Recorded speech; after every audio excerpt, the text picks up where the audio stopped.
आशना को अचानक पीरियड्स आ गए थे और आज पार्टी की वजह से वो अपना हैंडबैग भी नहीं लेकर आई थी। चूंकि पेनकिलर्स हैंडबैग में थे, इसलिए दवाई लेने का कोई स्रोत आशना के पास में मौजूद नहीं था। आशना ने दर्द कम करने के लिए गर्म पानी का सहारा लिया। दर्द पूरी तरह से तो नहीं गया, लेकिन हाँ, हल्के आराम ने आशना को नींद के झरोखे की तरफ धकेला कि तभी अचानक दरवाजे की दस्तक ने आशना को उठा दिया।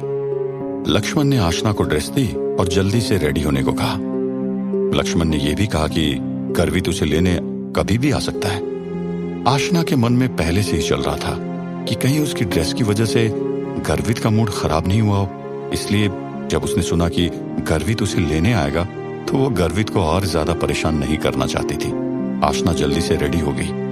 गर्वित का इंतजार करते हुए उसने सोचा ही था कि थोड़ा आराम कर ले कि तभी दरवाजे पर फिर से दस्तक हुई। आशना को पता था कि ये गर्वित ही होगा, इसलिए दर्द की सिहरन को हटाते हुए और अपना हुलिया आईने में देखते हुए आशना ने अपने आप को ठीक किया और दरवाजा खोला। गर्वित की पहली नजर आशना की फुल स्लीव्स ड्रेस पर गई और मानो जैसे खुशी के फव्वारे उसके दिल में चलने लगे थे। गर्वित के वो शब्द, चलो चलो चलते हैं, सुनकर आशना भी गर्वित के पीछे पीछे चलने लगी। गर्वित का मिजाज आज काफी अलग था, एकदम शांत, धीरज से भरपूर और चेहरे पर गुस्से का एक भी सुराग नहीं। क्या हमारा गर्वित बदल गया था? दर्द के मारे आशना का बुरा हाल था, लेकिन फिर भी वो अपनी चाल को जैसे तैसे ठीक रखते हुए गर्वित के पीछे पीछे चली जा रही थी। आज गर्वित ने आशना पर बिल्कुल भी गुस्सा जाहिर नहीं किया था और लिफ्ट में घुसने से लेकर ऊपर 18वें माले तक, लिफ्ट से बाहर आने तक गर्वित के शरीर से शिष्टाचार का अचार टपक रहा था। आशना को काफी अजीब लग रहा था, लेकिन उसका सारा ध्यान अपने दर्द को काबू में रखने पर था, इसलिए उसने गर्वित के बर्ताव पर अभी तक तो इतना गौर नहीं किया था। पार्टी में काफी रौनक थी, बड़े बड़े लोगों का जमावड़ा था। चूंकि गर्वित को सभी जानते थे, इसलिए गर्वित पूरी तरह उनसे मेल मिलाप में व्यस्त हो चुका था। सभी से मिलकर थकने के बाद गर्वित सोफे पर बैठ गया था। गर्वित के मन में सिगरेट पीने की इच्छा जाहिर हुई तो सिगरेट निकालकर लाइटर खोजने लगा। चूंकि लाइटर उसकी पहुंच से दूर था, आशना ये सब देख रही थी, इसलिए आशना ने लाइटर उठाया और गर्वित की तरफ बढ़ाया। गर्वित ने वो लाइटर नहीं लिया, बल्कि अपने मुंह में सिगरेट दबाए गर्दन को उस लाइटर की तरफ घुमा दिया। आशना समझ चुकी थी कि गर्वित क्या चाहता है, लेकिन चूंकि उसके पेट में रह रह कर दर्द का तेज वेग उठ रहा था, इसलिए जल्दबाजी में उसने लाइटर को कई बार दबाते हुए जलाने की कोशिश की और जब वो जल गया तब लाइटर को सिगरेट के पास ले गई। जब जलती हुई जोक सिगरेट को लगी तो भन्नाते हुए सिगरेट जलमग्न हुई। सिगरेट को जलता देख आशना ने लाइटर वापस टेबल पर रख दिया। चूंकि आशना भी बहुत देर से गर्वित के साथ खड़ी होकर लोगों से मिल रही थी, इसलिए अब उसकी हिम्मत जवाब दे चुकी थी। आशना का पेट दर्द भी बढ़ता जा रहा था, लेकिन वो अपने चेहरे पर उस शिकन को नहीं आने दे रही थी। जब आशना को लगा कि अब पानी सर के ऊपर जा चुका है और वो अब ज्यादा सहन नहीं कर पाएगी और वहां मौजूद लोगों को इसकी भनक लग सकती है, तब आशना ने नीचे झुकते हुए गर्वित के कान में एकदम धीमी आवाज में कहा, मुझे वॉशरूम जाना है। गर्वित सिगरेट पीने में मस्त था, लेकिन जब उसने आशना के मुंह से वो शब्द सुने तो उसने हल्की सी गर्दन हिलाई, मानो जैसे वो संकेत दे रहा हो कि उसने सुन लिया है। उसके बाद गर्वित ने लंबा कश लेते हुए सिगरेट को अपने दूसरे हाथ में पकड़ा और अपने मुंह से गदराया हुआ भारी सफेद धुआं निकालते हुए हाथ से इशारा करते हुए कहा, ठीक है, चली जाओ। जब आशना गर्वित के साथ सभी से मिल रही थी, तब उसकी नजरें माधुरी को ढूंढ रही थी। ऐसा हर बार हुआ था कि आशना जिस भी पार्टी में गई थी, उसका सामना माधुरी से हुआ था, इसलिए वो अपनी नजरों को दूर दूर तक फैलाकर माधुरी को ढूंढने की कोशिश कर रही थी। क्यों कर रही थी? इसका जवाब तो सिर्फ और सिर्फ आशना के पास ही हो सकता था। अगर आप सभी को याद हो कि माधव राज सिंधी के जन्मदिन पर आशना ने झूठे मासिक धर्म आने का नाटक किया था, लेकिन आज असली में उसे पीरियड्स आ गए थे और शायद यही सोचकर उसे माधुरी की याद आई हो। होने को कुछ भी हो सकता है। खैर, माधुरी तो उसे कहीं दिखाई नहीं दी, लेकिन आशना ने पार्टी हॉल के पूर्व वाले दरवाजे के पीछे एक बैल्कनी देखी, जो उस दरवाजे से कुछ 10 सीढ़ियां नीचे की तरफ थी। गर्मी का मौसम था, दोपहर में पारा 45 डिग्री पार हो चुका था, इसीलिए शाम का वातावरण भी काफी गर्म था। आशना ने सोचा कि इस गर्मी में शायद वहां कोई नहीं होगा और नाटक करते हुए अपने कदमों को वॉशरूम की तरफ ले जाने लगी। लेकिन जब उसने देखा कि वो गर्वित की नजरों से काफी दूर निकल चुकी है और उसकी नजरों से पूरी तरह गायब हो चुकी है, तब आशना ने चुपके से अपना रास्ता बदला और दरवाजे से निकलते हुए बैल्कनी की तरफ जाने लगी। बैल्कनी में एक छोटा झूला लगा था। जब आशना वहां पहुंची तो उसने अपनी आंखों को इधर उधर घुमाते हुए ये देखने की कोशिश की कि कोई उसे देख तो नहीं रहा है। जब आशना को यकीन हो गया कि वो लोगों की नजरों से काफी दूर है और उसे कोई देख नहीं रहा है, तब उसने एक तेज आह भरते हुए अपने दर्द को पूरी तरह बालकनी में बाहर निकाला, मानो जैसे कई घंटों से वो अपने दर्द को दबा के बैठी हो। आशना पूरी तरह दर्द से लिपटी हुई थी और उसकी खड़े रहने की हिम्मत नहीं हो रही थी। आशना का शरीर कांपने लगा था, इसलिए वो तुरंत ही झूले की लड़ियां पकड़कर झूले पर अपना सर टिकाए बैठ गई। बैल्कनी से सड़क का पूरा ट्रैफिक दिख रहा था और गाड़ियों की धीमी आवाजें भी आशना के कानों को भिन्ना रही थी। लेकिन आशना दर्द से बेहाल थी और बस शांति चाहती थी। आशना का शरीर भी गर्म हो चुका था। पेट दर्द के साथ साथ अब उसे उल्टी जैसा भी लगने लगा था। आशना ने अभी तक पेन किलर नहीं लिया था।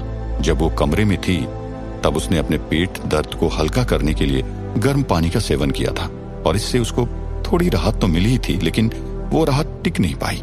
जब आशना ने गर्वित के साथ 2 से 3 वोडका के शॉट्स मार लिए, शायद वोडका पीने के बाद से ही उसकी तबीयत और ज्यादा बिगड़ गई थी।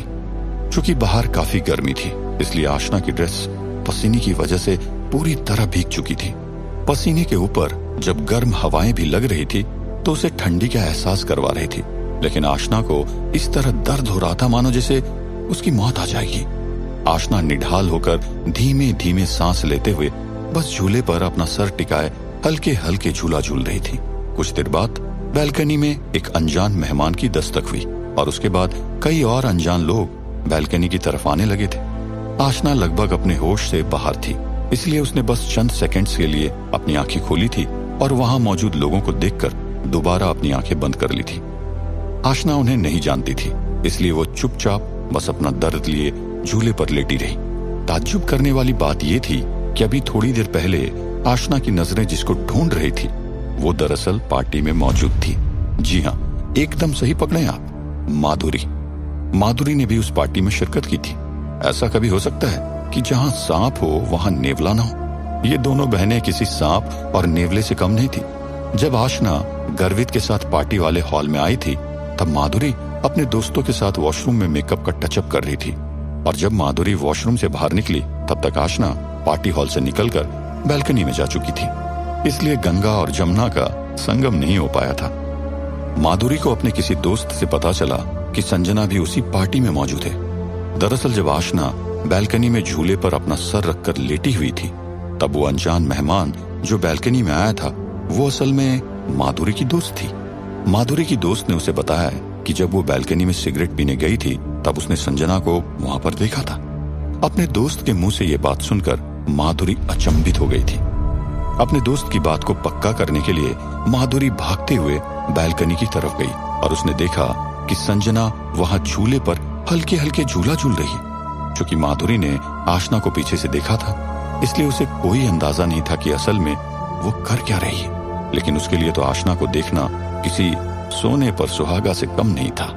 माधुरी मन ही मन न जाने क्यों खुशी से उछल रही थी। माधुरी ने एक वोडका का शॉट लगाया और उसके दिमाग में एक शातिर आइडिया आया। उसने पार्टी में मौजूद अपने सभी दोस्तों को बुलाया और सबको इकट्ठा करते हुए उन्हें कुछ बोली। ये दृश्य बिल्कुल ऐसा लग रहा था जैसे कोई क्रिकेट की टीम क्षेत्र रक्षण से पहले सामने वाली टीम को ध्वस्त करने की प्लानिंग को डिस्कस कर रहे हो। खैर, न जाने माधुरी ने उन सबसे ऐसा क्या कहा कि उसे सुनकर सभी के चेहरे पर हंसी के गुब्बारे निकल पड़े और सब बैल्कनी की तरफ जहां आशना अपना दर्द लिए बैठी थी वहां जोर जोर से चिल्लाते हुए और मौज मस्ती मजाक करते हुए जाने लगे। जैसे ही वो चिल्लाती हुई औरतों का कुनबा बैल्कनी में पहुंचा, एक शांत बैल्कनी किसी मच्छी बाजार से कम नहीं लग रही थी। उन औरतों की आवाज सुनकर आशना, जिसको अभी अभी एक हल्का चैन का एहसास प्राप्त हुआ था और नींद की एक हल्की झपकी लगी थी, वो पूरी की पूरी व्यर्थ चली गई। चैन का एहसास लूट लिया गया और नींद की झपकी तोड़ दी गई थी। आशना ने धीमे से अपनी आंखें खोलते हुए माजरे को देखने की कोशिश की और जैसे ही उसने माधुरी को देखा, उसके तो होश उड़ गए और वो एकाएक झूले से उठ खड़ी हुई। आशना की तबीयत ठीक नहीं थी। उसे इस माहौल में कुछ भी अच्छा नहीं लग रहा था, इसीलिए वो किसी भी तरह की बहस में नहीं पड़ना चाहती थी और उसके लिए अच्छा था अगर वो इन सब से दूर ही रहे। इसलिए जब आशना ने माधुरी और उसके दोस्तों को उसके करीब और करीब आते देखा तो वो वहां से निकलने लगी। आशना ने उनको नजरअंदाज करने की पूरी कोशिश की, लेकिन शायद किस्मत को कुछ और ही मंजूर था। आशना वहां से जाने लगी और जैसे ही वो माधुरी को क्रॉस करते हुए आगे बढ़ी कि तभी उसमें से एक लड़की चलते हुए आई और जानबूझकर आशना से टकरा गई। चूंकि आशना को पीरियड्स की वजह से काफी दर्द और कमजोरी थी, इसलिए आशना का शरीर उस धक्के को सहन नहीं कर पाया था। लेकिन आशना ने अपने शरीर की पूरी ताकत लगाते हुए अपने आप को जमीन पर गिरने से बचाया और संभलते हुए बैल्कनी की रेलिंग से जा टकराई थी। धक्का मारने के बाद उस लड़की के मुंह से एक जोरदार आवाज में उप्स निकला। उसके बाद उसके चेहरे पर गुस्से के भाव प्रकट हुए और आशना की तरफ देखते हुए चिल्लाई, ये तुम क्या कर रही हो? क्या तुम्हें दिखाई नहीं देता है? क्या तुम्हें ठीक से चलना नहीं आता? उस धक्के से आशना अभी संभली भी नहीं थी कि वो लड़की बेफिजूल उस पर अब बरसने लगी थी। लेकिन इसके बावजूद आशना ने उस लड़की की तरफ तब तक नहीं देखा जब तक उसका बोलना खत्म नहीं हुआ। और जब उस लड़की का बोलना पूरी तरह से खत्म हुआ तब आशना ने अपने चेहरे को हल्का सा उठाते हुए उसे देखा। अपनी नजरों को उस लड़की पर दौड़ाकर आशना मन ही मन उस शक्ल को याद करने की कोशिश करने लगी। अगर उसे ठीक से याद आया हो तो वो लड़की कोमल थी। शरीर से कोमल नहीं, सिर्फ नाम से कोमल था। वो माधुरी की सबसे खास दोस्त थी, जैसे प्रिया आशना की थी, बिल्कुल वैसे ही। आशना जानती थी कि कोमल ने जानबूझकर उसे तकलीफ देने के लिए टक्कर मारी थी। आशना को 100% यकीन था कि ये जो भी हुआ ये किसी प्लानिंग का हिस्सा था, जो शायद कोमल और माधुरी पहले से ही तय कर चुके थे। आशना को लगा कि शायद ये सब पहले से ही तैयार होकर आए हैं और अभी जो हुआ वो तो बस एक शुरुआत है, लेकिन अब आगे जो होगा वो शायद असली खेल होगा। आशना समझ चुकी थी कि ऐसी मुसीबतों से बचने का सबसे आसान और सफल रास्ता यही है कि आप ऐसे लोगों को नजरअंदाज करो और वहां से चले जाओ। आशना ने संभलते हुए अपने शरीर को दोबारा उठाने का प्रयास किया और इससे पहले कि आशना उन सबको नजरअंदाज करके निकलती, तभी अचानक एक और लड़की ने अपने हौसले बुलंद करते हुए अपने कदम आशना की तरफ बढ़ाए और उसके पास जाकर उसे घेर कर खड़ी हो गई। ओह, तो ये सब तय करके आए हैं कि मुझे यहाँ से निकलने नहीं देना है। आशना के दिमाग में अब कहानी पूरी घूमने लगी थी। क्योंकि ये पहली बार नहीं था जब आशना और माधुरी एक दूसरे से टकरा रहे थे, इसलिए आशना माधुरी का खेल अच्छे से समझती थी और जानती थी। लेकिन आशना के लिए इतनी सारी लड़कियों से अकेला भिड़ना ये पहली बार ही हो रहा था। आशना जानती थी कि वो इन्हें शब्दों के खेल से नहीं हरा सकती है। अगर इसकी तबीयत ठीक भी होती तब भी शायद वो इन सब के सामने कमजोर ही होती, लेकिन अभी तो उसकी हालत बद से बदतर है और वो पूरी तरह दर्द के मायाजाल में जकड़ी हुई है, तो अभी तो वो सामना करने की हालत में नहीं थी। चूंकि अब आशना उनसे पीछा नहीं छुड़ा सकती थी, इसलिए उसने अपने शरीर को उल्टा घुमा दिया और उन लड़कियों को अपनी पीठ दिखाते हुए खूबसूरत रात का मजा लेते हुए बैल्कनी से नीचे ट्रैफिक को देखने लगी। क्या आशना की ये चाल कामयाब होगी? क्या माधुरी और उसकी गैंग आशना को अकेला छोड़ देंगे या आशना की हरकत देखकर उनके मन में ज्वाला और चिंगारी और ज्यादा भड़क उठेगी? हमेशा की तरह होने वाली ये नोकझोंक क्या आज मारपीट में तब्दील होने वाली थी? क्या आशना उन सब से अपने आप को बचा पाएगी? क्या गर्वित उसे ढूंढते हुए आएगा और कहानी में और मजा आएगा? जानने के लिए सुनते रहिए ये प्यार नहीं आसान, सिर्फ